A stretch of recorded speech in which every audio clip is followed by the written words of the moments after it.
published 1730 est, the 7th of January, the 2018 updated 1934 est, the 7th of January 2018. If anyone thought that Roger Federer's November semi-final exit at London's O2 Arena was the precursor to some wider decline, they were put in their place last week.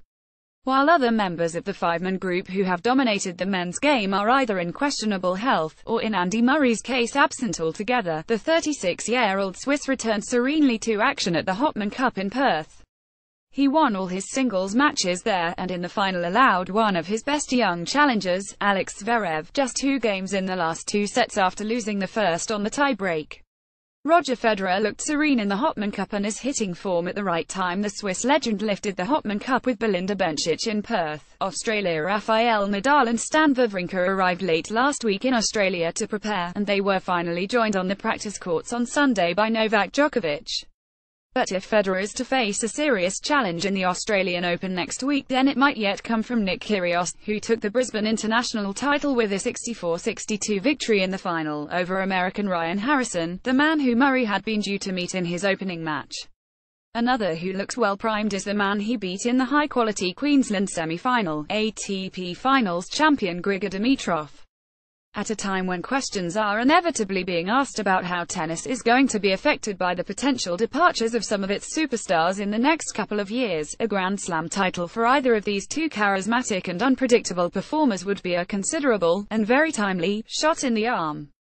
Kyrgios is one of 2 home players with exceptional talent. The other is the wayward Bernard Tomic who, having been refused a main draw wildcard, seriously considered entering Australia's version of a Celebrity Get Me Out of Here instead of playing this week's qualifying event. At times it has looked like the highly unconventional Kyrgios might go a similar way, but the signs are that he may be taking the game quite seriously, at least at the moment. 12 months ago he admitted that he had barely done any physical work during the off-season bar playing games of basketball, his favorite passion. Last week he reported a more professional approach to keeping himself fit and trying to prevent the injuries that always threaten to flare up. His knee is already sore. Nick Kyrgios could pose a threat to Federer if his victory in Brisbane is anything to go by. I'm not the one you would find in the gym that often, but I was doing a lot of rehab and stuff, just a lot of hip stuff, he said of his pre-season. I've been given a hip program that I have to do pretty much every day, and that's all I kind of do in the gym. I was doing a lot of on-court hours, and when I was training in Melbourne I was doing gym, rehab, and hitting almost 4-5 hours a day. And I felt good. Like every other player on tour, Federer has good reason to fear Kyrgios if he gets his act together. The two have faced each other twice, winning one each, and every set they have played has been a tiebreak, both of the matches going the full distance. A fascinating aspect is that, unlike many other players, Kyrgios is not intimidated and does not go out of his way to give the great Swiss much respect.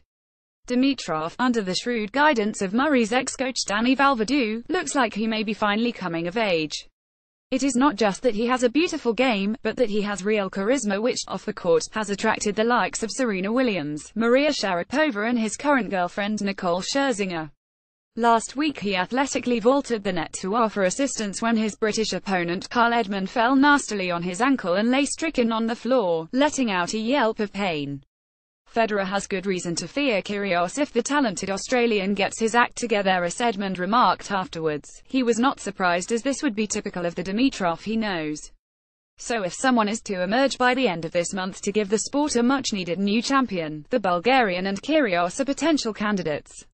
Another in the reckoning would be Belgium's world number 7 David Goffin, not as naturally extrovert as the other two, but the man who beat a below-par Federer at the O2 in the semi-finals. Zverev is another possibility, but so far has disappointed in major championships. If the men's event in Melbourne looks an open scrap to unseat Federer, then it is nothing compared to the indications of how unpredictable women's tournament may be like in Serena Williams' continued absence. A startling statistic from the first week of tournament play in 2018 was that Simona Halep's victory at the Shenzhen WTA event this weekend was the first time that a women's number 1 had claimed any kind of title since Williams won Wimbledon in 2016. Meanwhile, the indications were that, after having to retire in the quarter-finals of the Brisbane International, Jo Konta would be fit to defend her Sydney International title this week after hip trouble.